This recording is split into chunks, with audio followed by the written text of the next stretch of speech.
Okay, so let's pick up on the bike build here. We're gonna make a kind of historical looking, very early 20th century, early 1900s, kind of a homage, I guess you would say, to that style of early motorcycle, even though these aren't motorcycles, these are bicycles with engines on it. And I just wanted to kind of bring everybody up to speed on what has been happening. So I'm still planning on using this free bike that I found. The only thing I ever put into it so far in terms of money is air in the tires, and they held air. So I don't know why somebody was throwing this away, but anyhow, so I got this free bike I found on the side of the road with the sign free on it. And it's just a Murray. It's a cheapie, but it's been around for a while, and I really didn't care that it was a female bike because I'm going to chop that out anyway. And then I found this other bike over here, again, in the trash, and I've been looking and looking and looking for a different pair of front forks. And these have like shock absorbers in them. Like there's little springs. I think it's really just springs in there. I don't think it's gas or hydraulic or anything in there, no pistons. I think it's just springs. But this thing actually works. I took it off from the chassis of the bike, and I'm going to be chopping up that Dr. Pepper bike to use it for other parts on the build. Like, I like that coil thing. I think that's super cool. So I'm going to try to use some of that other stuff on the bike build. But anyhow, I pirated the front forks off of the Dr. Pepper bike. Dr. Pepper. And just as to digress just a little bit, I did a little research as to why somebody would ever have a Dr. Pepper bike. I guess you got to be a big fan. Coca-Cola is kind of popular and Pepsi, but Dr. Pepper. Anyhow, I guess Dr. Pepper was running a promotion, and this was a prize in the promotion. I don't know exactly what it was, but this was a prize.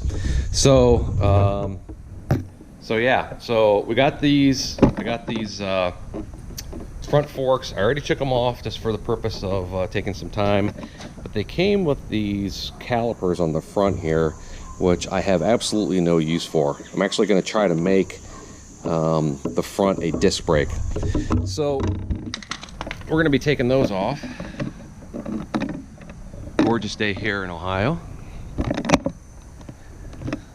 There's the truck. There's my, I had to move some pipe, some 20-foot pipe, so I made like a little bracket for it. So 2 pieces of pipe actually worked great. So for a culvert, totally free, had all those pieces, parts. There's my trailer build, if anybody recognized that. It was the backyard. Used to be sandstone quarries back there. Anyhow, there's the house. So we're gonna be getting back to the bike build. Sorry guys, it's just such a gorgeous day out. Gonna be taking care of those, and also let's bring you up to speed on a couple other things. All right, so these are just ordinary old, so these are no good anymore, and they weren't used in a fire or anything, but what happens is that they have to be tested by an accredited fire extinguisher place, and if they don't hold a charge, or if they're, I don't know, past their useful life expectancy or what have you, usually most cities and municipalities will make you replace them. So if you live out in a township or something with no zoning and no local fire codes, maybe you don't have to deal with that, and you just look at the little, full or whatever on there, and you just assume that it's good. So I live in a city, and the local fire marshal says you got to replace these. So anyhow, you could actually just extinguish these, so you don't have to throw them away. And I really like these. These are super cool. I've actually made some art out of it, and I'm going to do something with this regulator. It's really neat. I like this hose. I just think it's almost like a piece of art. I don't know. Does anybody sees that? Maybe I'm crazy. But the idea with Sorry guys. The idea with these is that I'm gonna chop these in half basically. I'm not gonna weld it right here, but I like the front kind of like oval part of this. I'll probably chop that off and fill it in. I like the front oval part of that, and then the same thing back here. And I'll make it the right size because that's too long.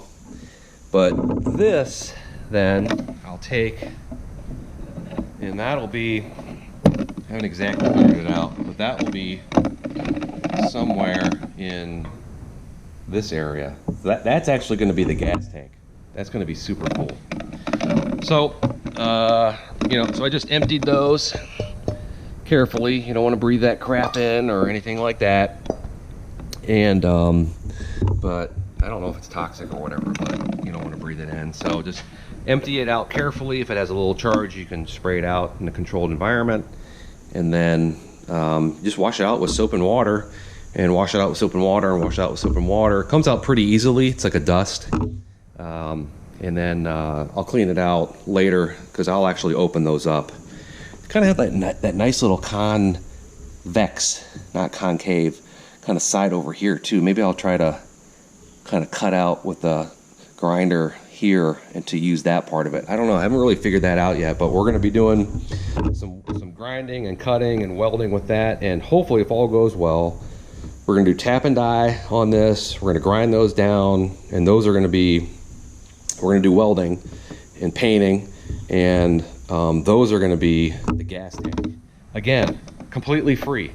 I love reusing stuff, okay?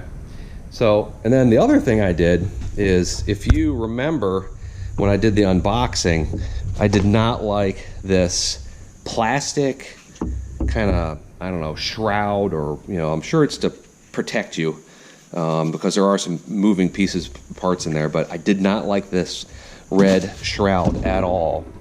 And I removed that, and man, look how look how nicer this looks. Look at that. That red shroud was over on this side. It was like dominating this side right here. And this is a moving part right here, okay? So when you pull start, and this will be moving, so maybe I'll have to fashion something, maybe out of metal, to for safety, just kind of like around that area there. I don't know, but man, I just really like the look of that engine just by simply removing that red piece of crap plastic shroud. I did not like that on my historical bike build, so I'm super happy about that. I did have to do a couple little spacers right there, and I just made that out of vinyl. If you guys know from some of my past builds, I just love this little vinyl flooring. This is base molding vinyl flooring. It's kind of like rubberized. It's vinyl-ish rubberized, and you just glue this on the side of the wall at the base. Typically you see this like in commercial applications in like a bathroom or something like that. It's super inexpensive. Just get this at Home Depot or Lowe's, and it's just so easy to work with. You just cut it with your X-Acto knife or whatever, construction knife, and I just made up the difference there. So that's basically the same width as that red shroud was. Look how ugly that is. That's so ugly, with that red thing on there. It just screams like it's from 2020 or from China. And then you remove it, and look at that. The black, the metal, the silver, it actually looks like it's legit. So anyhow, all right, let's go out and grind this.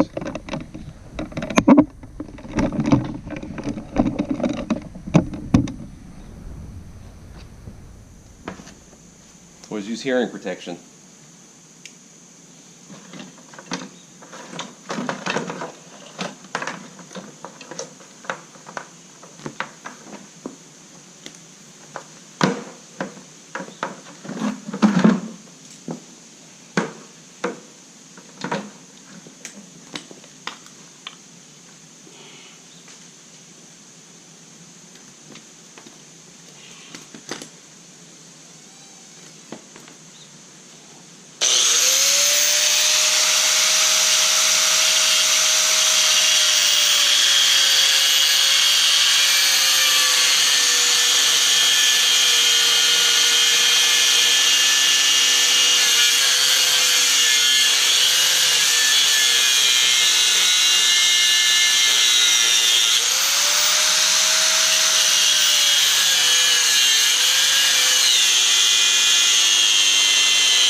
apparently these rotate.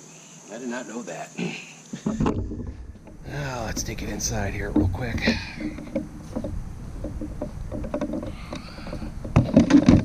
See, you learn something every day. So we took off the front calipers, but by doing that, I found out that they had a dual purpose. They keep these front forks from rotating. Look at that. How hilarious is that? So when I was taking that off, I'm glad that I had a little bit more meat over here. So what I'll do is I'll use that as the connection point. I'll have to fabricate some type of bar or something that goes around there to keep those things stable. I don't want to just have something down here near the tire to do that. But I'll figure that out later. I'll probably have to design something maybe that, I don't know, maybe I can connect the here to here. I have seen some really cool bikes that have a spring kind of in the front part of the fork assembly, and you know, it's like right in front of your handlebars, and then the spring comes out, and it's actually part of the fork assembly and the fork shock absorber. Maybe I'll try to rig something up like that, and it will mimic, you know. But anyhow, here, check this out. This is kind of cool. Just want to make sure I got it in frame or where that is. But like, see how this actually does work? It's amazing. Look at this, me pushing on it. See that? Look at that. So it's not just a gimmick. I mean, these things actually do work in there, which I thought was pretty neat. So I'm glad I found those on the side of the road. I'll get rid of the Dr. Pepper crap. But let's move along here. Let me put those to the side, because I don't know whether or not these things actually fit the bike. So let's find out. Put the motor back.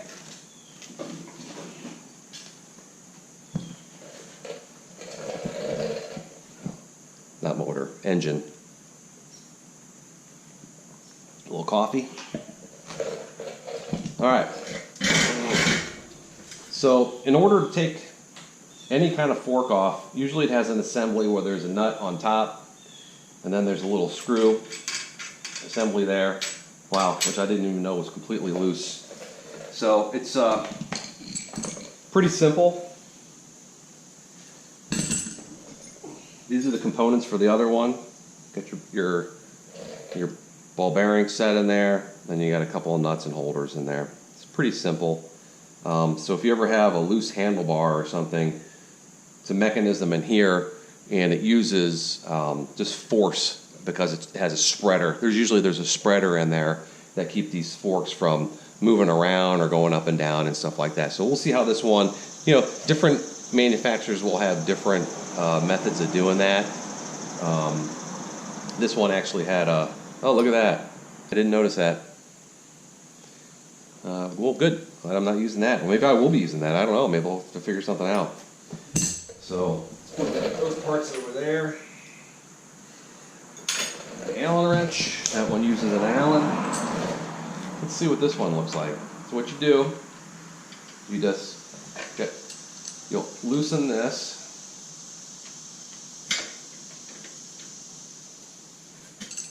Lefty loosey, righty tighty.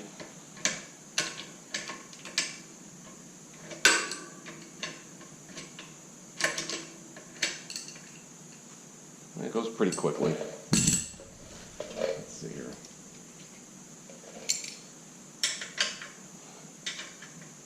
Right.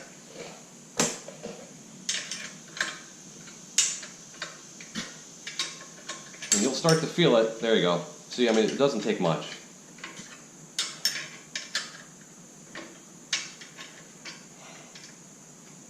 Keep on going.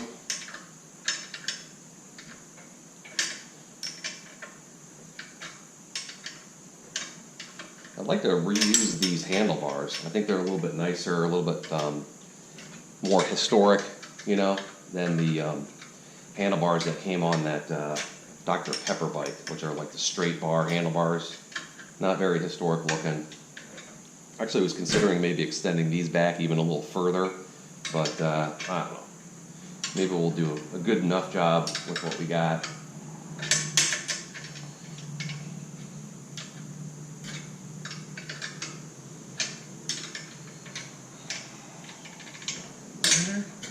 What's going on?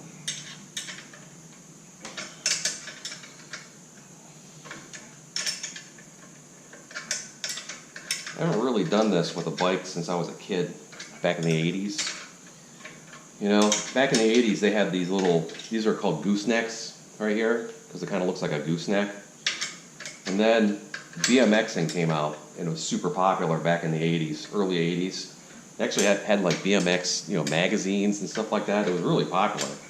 The kids used to go out, we used to build like a BMX, you know, course, which had like berms and jumps and bowls in them, and the bowl was just a depression in the ground so that you would go in and then jump out the other side. Super fun, but it really took a toll on your bikes. So then the manufacturers switched over from the spoke bicycle rims over to the BMX style bicycle rims, and boy, this is really taking forever, isn't it? And you know, you get a little bit more strength, and then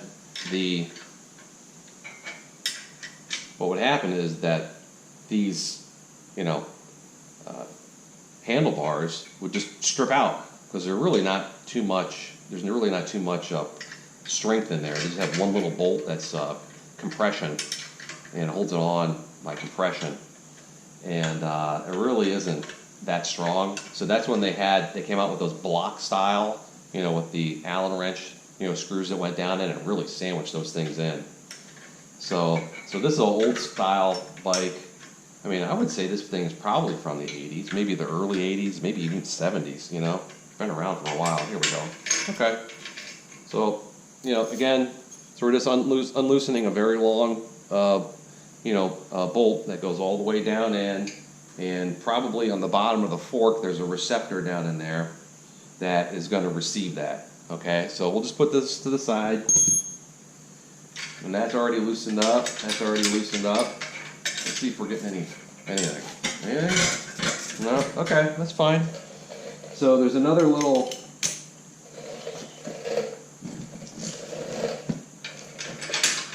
Are we getting that on screen? Let me check. So there's another little...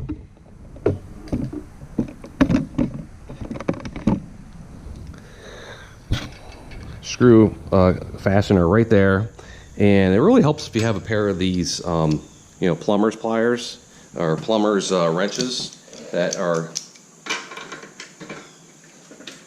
and watch, when I do this, the whole assembly will start coming out, and it'll start flopping around a little bit. But this plumber's style wrench, you know, operates on this little kind of rotation there, has a little play. So in order to loosen, it literally just unloosens, and then the teeth grab in when you put some pressure on it to go whichever way you want to go. So I was hoping that, you know, we could just get some, there we go, unloosen it for the first part of it. And underneath there should be the ball bearings for this. If it's not, oh, I see them, yep. And a lot of these parts are just universal, you know, because these bike manufacturers, they can't afford to make every single little piece and part themselves, so they'll make a lot of this standard fit. At least that's what I'm hoping. Okay.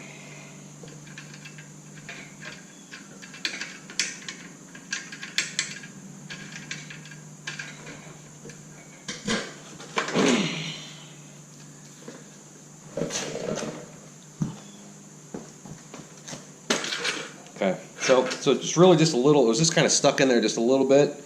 Put that tire in between your legs so you can kind of get a little grip on it, and then hold on to these pieces in order.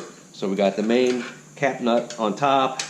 That you don't need to worry about that. That's just junk. Then you got the extra little screw down, and what that does is that puts pressure down on, which will be the ball bearings down in there. So this might have like a little clam type of assembly down at the bottom that will kind of remind you of you know, the old style things that you slip into shoes. Let's see if I'm right. There it is. Okay? And down in there, you'll find the other little piece that goes right in there, and that's where the screw goes into. So, let me get the screw. Screw that goes down into the top. See? And then down inside there, we're going to find it, is a little other piece, and as this screws, it brings it up, and on an angle, we'll push it out. So that provides the outward pressure that actually just holds it in place. I mean, it's, you know, you can literally just pop those things out of there if you have enough force. You know, don't do that, but I have seen people back in the old BMX days that literally pop that sucker out of there. Okay, so here, let me hold this up. Kind of doing a little juggling act here.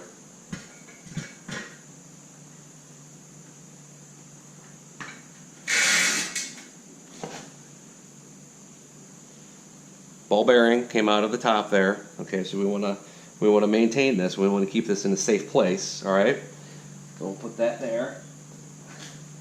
And then on the bottom, where the forks went in, you got another ball bearing on the bottom, and then you have this little, I don't know, housing, I guess you might say, for where the ball bearing, and that's where the frame goes down and meets. So anytime you got, you know, movement of metal in any kind of modern design, the ball bearing assembly is crucial. It's amazing.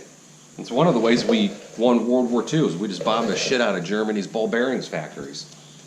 So, but let's just take that out real quick. And I like matching those, so I'm going to keep those together. All right.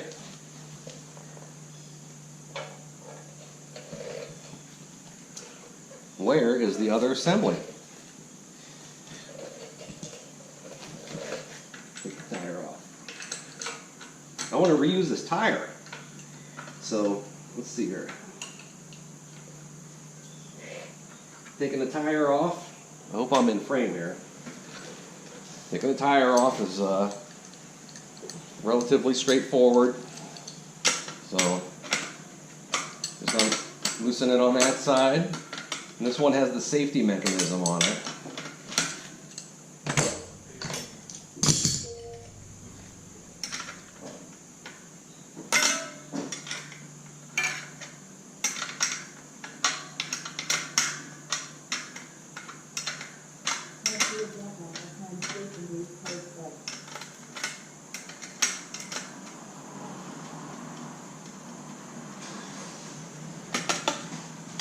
See the safety mechanism? So even if this bolt or this nut became loose, the tire still wouldn't go out because it's got that little clip. Okay? I mean, again, you know, back in the day, you know, 70s, 80s, you know, this little teeny tiny, you know, washer with a hook on it, you know, that goes in that little hole. A lot of the bikes didn't have that, and sometimes you go over a jump and the damn tire would fall off, and then your forks would go right in the soil. So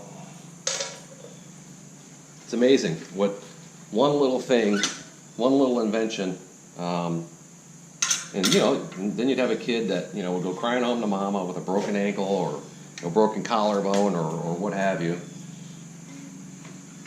and you know, countless trips for, you know, sprained wrists and all that kind of good stuff, or worse, maybe somebody would, you know, get more seriously hurt with a concussion or, you know, injury to their neck or something, you know, all when they're just really trying to have fun. So, all right, there's a little screw up there. So there's the fork assembly, came off, and there's the other little washer with a hook on it. Okay. So I'm going to put that on there with the nut. I like to try to keep, whenever I'm doing anything, I like to try to keep stuff back in order from the way I found it. And one of the easy ways to do that, for example, is just to put that back on there and put that nut on there. So now I don't need to worry about putting that little nugget of information in my brain and figuring out or trying to remember where I put it. Okay? It's right there. I don't have to worry about that. Alright. We're trying to get to the fork is what we're trying to do.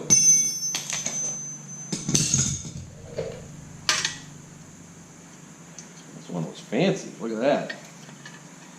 That's probably why the other little assembly didn't come out, because our fender was in the way.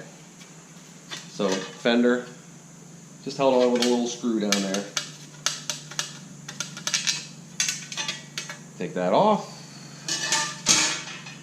And okay, what is going on? I can see it. I can see it down there. Let's find out what's going on.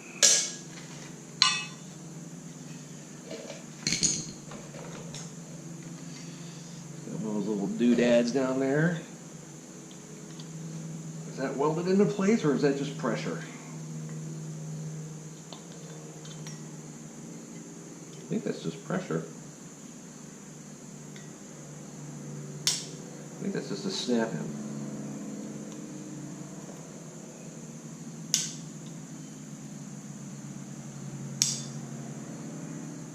Yep, this is snapping. See that? This little piece right here, there's a little teeny tiny,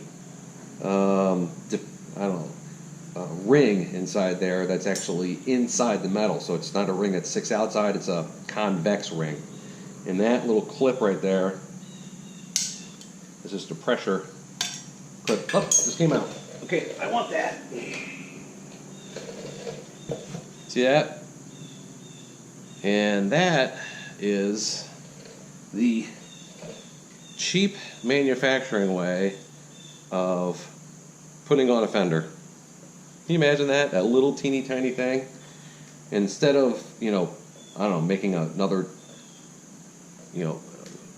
drill assembly in here with another screw or something like that, what they did is in the manufacturing process, they just created a little bit of a lip in there, and then this gets pushed in and screwed on, and that's the entire thing that holds on your fender. So, that little part right there, I mean, you can pick these things up for like a penny, okay? So if you have a problem where you're riding your bike out there and it becomes rusty and your fender falls off and you think that your bike is just falling apart and it's just worthless, 1 cent, maybe 2 cents, or if you have to buy the whole packet, that comes in a multi-pack of different sizes, I don't know, $1 or $2, a couple bucks. It's just, might as well just take a look at it. And there it is. Can you see it? Let's see if you can see it. Okay, sorry about that. I gotta turn my view screen on. Can you see it in there? I don't know if you can see it in there because of the light. There's no light. It's too shadowy. I can see it in there. Okay, it's gonna come out the other end.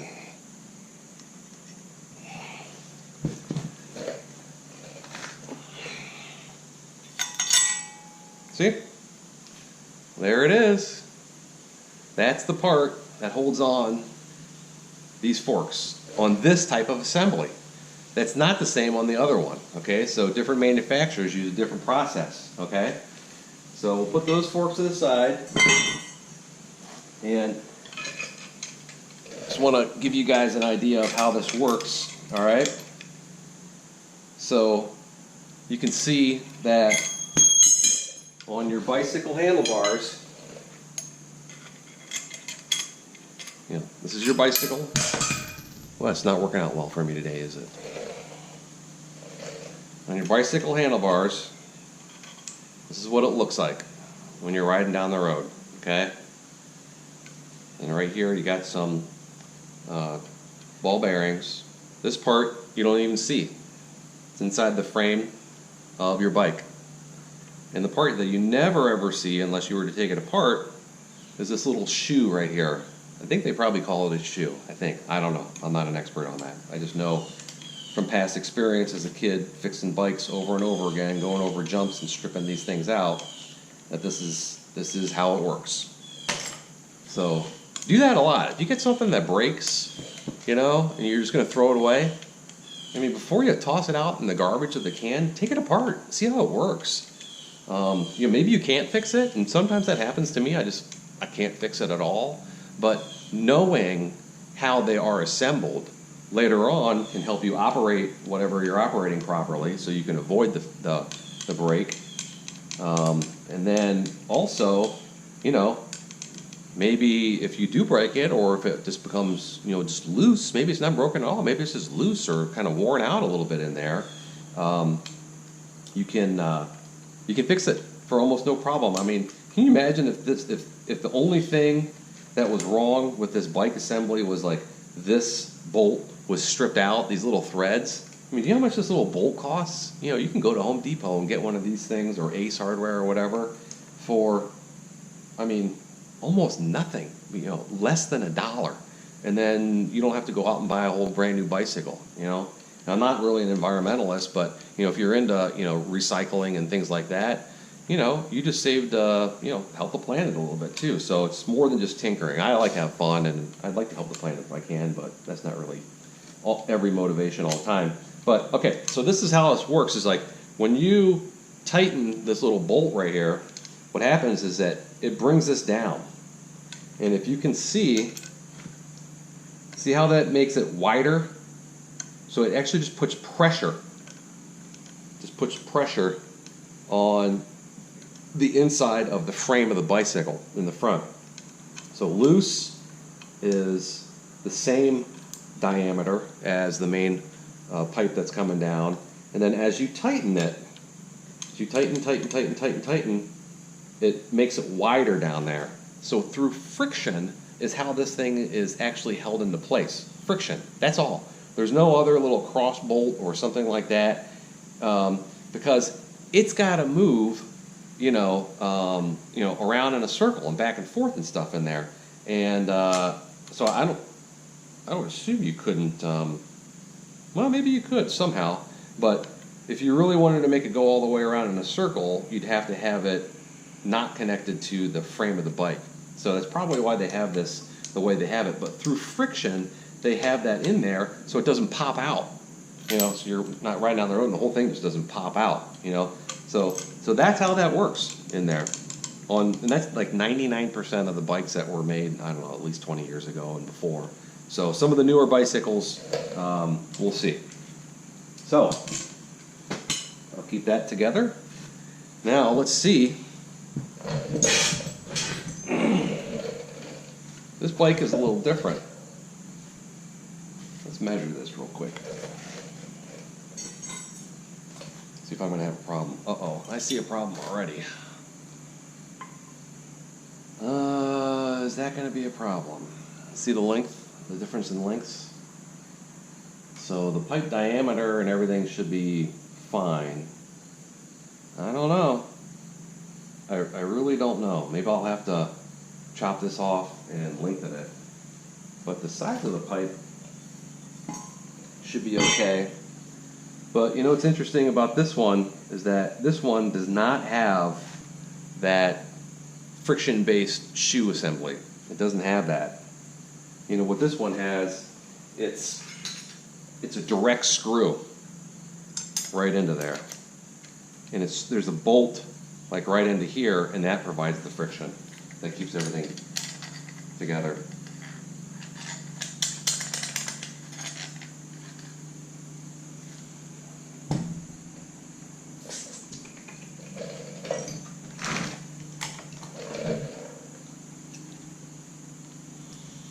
So maybe we're gonna have some modifications on this. So let's see. I don't know. It's the moment of truth. Let's put this fork assembly on the bike. Let's see what happens.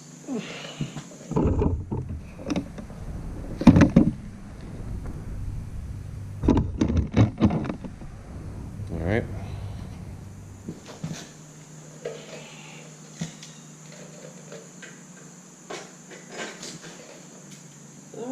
can see it on the top. It's not quite as long. I might be able to cut. I don't know then. Man. I don't know. I really don't know. Now I'm kind of curious. So let's find out real quick. I'm going to put this tire on here.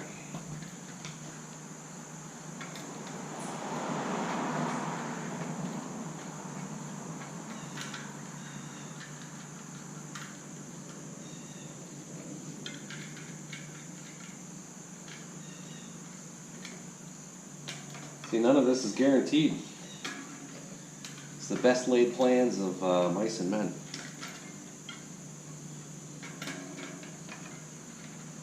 Any day now.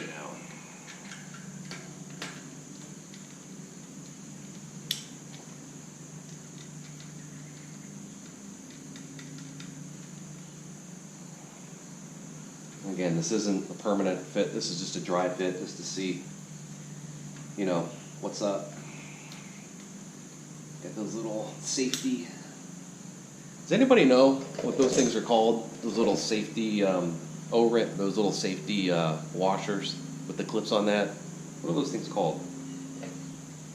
All right, that's good enough. So that'll hold, and it does fit in there. There needs to be some adjustment, and like I said, it has to have some kind of cross member to keep that sucker stable. So.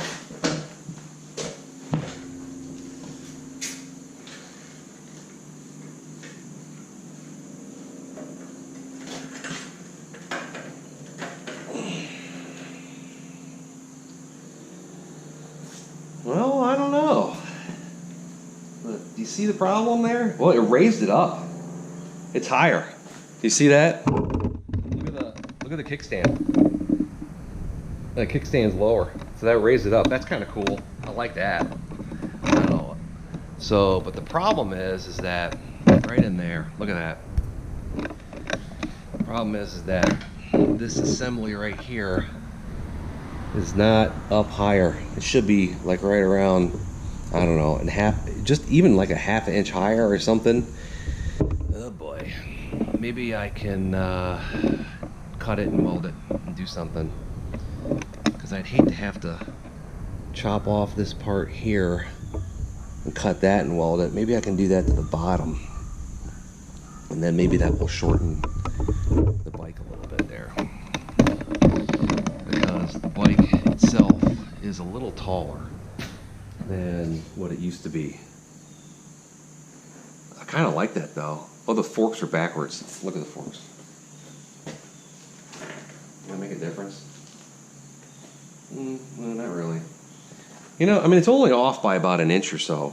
So we'll figure that out. All right. Well, that'll be this episode or whatever. So you guys take care. Thanks.